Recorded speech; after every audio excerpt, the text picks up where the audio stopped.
අපි දැන් මේ හැටන් පාරේ පල්ලෙහාට වැහලා රත්නපුරේ රත්ත පාරට මේ එකතු වෙන පාරෙන් යන ගමන් ඉන්නේ.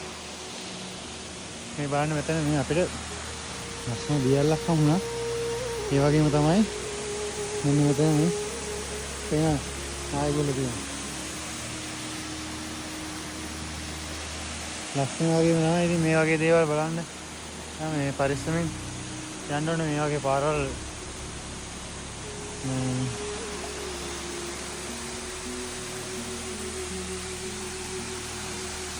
ගාන මෙතන ලස්සන දේවල්